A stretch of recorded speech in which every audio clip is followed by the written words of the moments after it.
భద్రాచలంలో సీతారాముల కళ్యాణం వైభవంగా జరిగింది. లక్షలాది మంది భక్తులు పెళ్లి వేడుకను కళ్లారా తిలకించారు. భద్రగిరీశుడి సీఎం రేవంత్ రెడ్డి దంపతులు పట్టు వస్త్రాలు సమర్పించారు. రామనామస్మరణలతో భద్రాద్రి మారుమోగిపోయింది.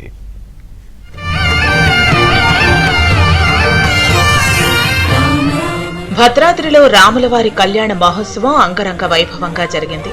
రాష్ట్ర ప్రభుత్వం తరపున స్వామి అమ్మవార్ల వివాహ మహోత్సవానికి సీఎం రేవంత్ రెడ్డి దంపతులు పట్టు వస్త్రాలు, ముత్యాల తలంబ్రాలు సమర్పించారు. మిథిలా స్టేడియంలోని మండపంలో వేద మంత్రోచ్చరణల మధ్య సీతారాముల కళ్యాణ మహోత్సవం నిర్వహించారు.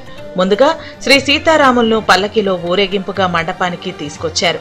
ఉదయం 10:30 స్వామివారి కళ్యాణ ఘట్టం మొదలైంది. అభిజిత్ లగ్నంలో సీతారామయ్యల శిరస్సుపై ఆలయ అర్చకులు జీలకర్ర, బెల్లం పెట్టారు. ఆపై సీతమ్మ మెడలో రామయ్య మాంగళ్య ధారణ చేశారు. అనంతరం తలంబ్రాల వేడుక నిర్వహించారు. ఆలయ అర్చకులు ఇతర కార్యక్రమాలను సంప్రదాయబద్ధంగా నిర్వహించారు.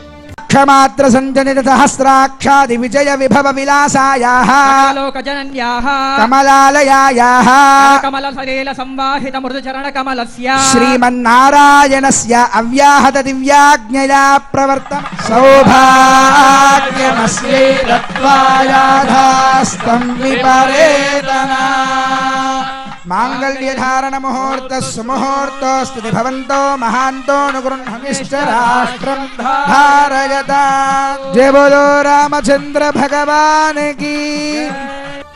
సీతారాముల కళ్యాణ వేడుకలో సీఎం రేవంత్ రెడ్డి దంపతులు, డిప్యూటీ సీఎం భట్టి విక్రమార్క, మంత్రి పొంగులేటి, పలువురు ప్రముఖులు పాల్గొన్నారు. సీతారాముల కళ్యాణాన్ని వీక్షించేందుకు తెలుగు రాష్ట్రాల నుంచే కాకుండా వివిధ రాష్ట్రాల నుంచి శ్రీరాముని భక్తులు భారీగా తరలివచ్చారు. శ్రీరామ నామస్మరణతో మిథిలా స్టేడియం ప్రాంగణం మార్మోగింది. రాములూరి కళ్యాణం సందర్భంగా మిథిలా స్టేడియంతో పాటు రామయ్య దేవాలయాన్ని సర్వాంగ సుందరంగా ముస్తాబు చేశారు. భక్తులు భారీగా తరలి రావడంతో వారికి ఎటువంటి ఇబ్బంది కలగకుండా దేవస్థానం అధికారులు, సిబ్బంది అన్ని ఏర్పాట్లు చేశారు.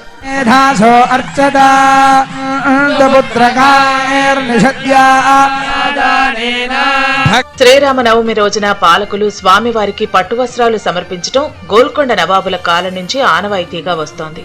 ఈ సంప్రదాయాన్ని గౌరవిస్తూ సీఎం రేవంత్ రెడ్డి తన అర్ధాంగితో కలిసి స్వామివారికి వస్త్రాలు అందజేశారు.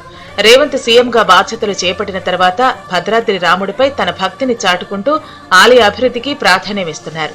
భద్రాచలం ఆలయాన్ని 3 దశల్లో విస్తరించాలని నిర్ణయించారు.